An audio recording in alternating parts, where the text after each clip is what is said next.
it's Ghost with Combat Sports Supply, and today we're going over the A&K M60.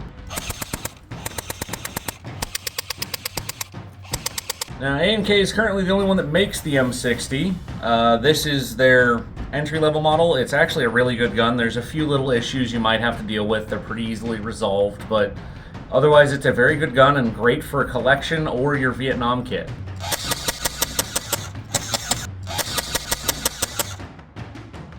So the M60 started development in the late 1940s based on stuff we learned from the Germans, specifically the FG-42 and the MG-42. Then took American innovation to its next level to replace the BAR. Now, while best known for the Vietnam War, this was used from the 1950s to current day, depending on country. Mostly the US stopped using it. Alright, let's see what this thing's made out of. Now the back end, it does have the plate on the back that's extendable. It is made of steel. So is the internals of this whole rear stock area. It's covered in plastic, but it is steel, thankfully. Your sling mount is steel on this. The actual sling can be rough to find, but there's plenty you can use out there.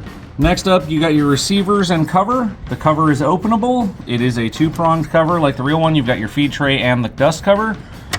All of these are made of aluminum except this inner tray, which is made of steel. This particular version of it does have an ambidextrous safety on it. It may not be particularly accurate, but it makes it a lot more usable based on whether you're left or right-handed. The charging handle does move. It will go all the way back and all the way forward. It locks forward, but it doesn't actually do anything. It's mostly just for show. So I mentioned the cover opens. It's a little weird to open. The lever goes back and it lifts up. It's actually a big catch in here. And then your feed tray is separate. This is again made of steel, but it's designed to support the magazine. Now, even with this down, you can still access your hop up. That's it right there. But if you need a little more room, this also lifts up and you can get it to it a little easier. It does have a micro switch trigger in it, which is actually pretty nice. Next up, we've got your rear sight, which is nice. It does fold down or fold up, but it's adjustable. Either your fine adjustment by the wheel, which is a screw, or this button on the side allows you to just move it up and down. Next is the handguard. The upper handguard is steel. Now, for those of you that want to get really technical, yes, this steel part is the heat shield. The lower handguard is aluminum and plastic. It does have the second full steel sling mount right here. Also on this, we have your carry handle, which is made of steel. It's just not very good steel. This will bend if you try and carry it from this. Right below the carry handle, you have your barrel release, which is functional on this. We'll go over a little bit more of that later. Moving forward, we have our barrel assembly and gas tube. They are both aluminum. The front of your gas tube is going to be the fire rate adjustment knob. Next, we got your front sight, which is just a standard front sight post, big A post. Next is your bipod, which is steel. Again, it's not particularly high quality steel, but it's steel. And it comes with a standard birdcage orange flash hider, like all airsoft should. You can get the M60 flash hider, period appropriate one for it. We have the magazine as well. It is nylon cloth covered with plastic inserts in the side. It is a plastic electric magazine that plugs directly into the battery harness for the gun. What this means for any of you that have run other MGs or box-fed guns is this does not require a separate battery.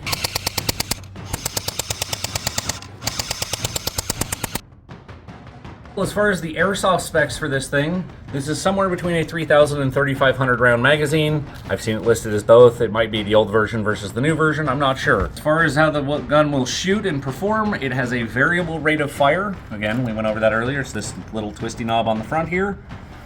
And it shoots about 350 to 380 FPS from the factory. As far as getting this thing running, if any issues happen, it is a standardized set of parts inside of this. It's just a weird layout that's kind of semi-proprietary to this gun. Now, as far as I know from working on these and working on my own personal one, I have the E4, which is another variant of this. It's all standardized parts, so it'll take version 2 gears, pistons, piston heads, all of that crap. Most of the specs for this will tell you to run it off of a 9.6. It will run off a 7.4 just fine. I know most of you are going to want to upgrade it to an 11.1. There's a couple things we'll go over later in the video if you really want to do that. Now, this gun runs perfectly fine on 2.5s. You can technically run 2.0s out of it. It'll be a little bit light for it, but it functions just fine. I run 2.8s out of all my support weapons, which this is a support weapon. This is not a marksman weapon. This is about laying down covering fire and volume of fire, not accuracy. Now, I know the first thing all of you are thinking, well, fine, if it's a support weapon, I'm just going to hold the trigger down. Please don't do that. This does not have a MOSFET. This does not have any regulation in it. It will break things if you hold the trigger down too long. Generally, it's no more than 3 seconds per burst, and you generally want a second or two between bursts. As far as the weight on this thing, this is, according to the manufacturer, about 15 pounds. I mean, don't get me wrong, I can pick it up easy enough, but most of my guns are heavy. I'm used to this. For somebody that's used to running an AR or something, this is going to be a very heavy gun to haul around.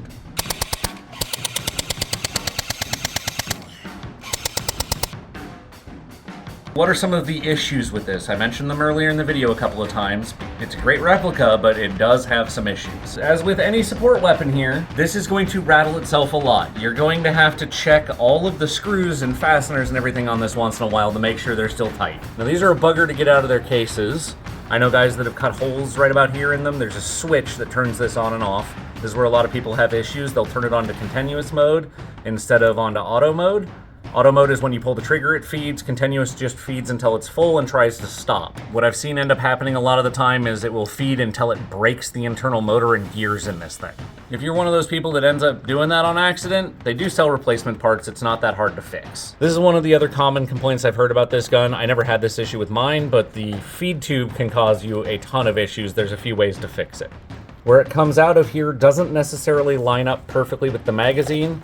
You may have to squeeze this over and reshape it to get it to line up so it doesn't kink the spring. Now that feed tube feeds through this notch here when it's all mounted. All of this attaches to right here. And what we mean by this is when this is mounted, it hangs off of the top here from these straps, and it will feed through here, and it might bind, it might even separate the spring and line up over this where it can't feed at all. So sometimes shaving this out is necessary. Some of them don't need it. One of the other issues I personally have run into, and I've seen a bunch, is the straps on this. Do not force these on and off. The stitching isn't the best in the world, and they have a tendency of tearing off if you yank on them. Well, the next minor issue we have to get into is actually that micro switch trigger we mentioned earlier. Well, it is nice. It is technically undervolted, so it can overvolt very easily and burn itself out. There is an OEM upgrade to it that you can buy right now if you needed to. Next thing we have to go over in terms of issues is the barrel release. While it does release easily, there's a lot of things you can break if you're not careful when pulling this out. So in terms of stuff you can break on this, remember I said there's this up here that adjusts your rate of fire. It actually comes apart here when the barrel is taken apart, and there's a plug in here, a 3-prong Tamiya plug, that you can yank out of the gun and break either this end or this end very easily.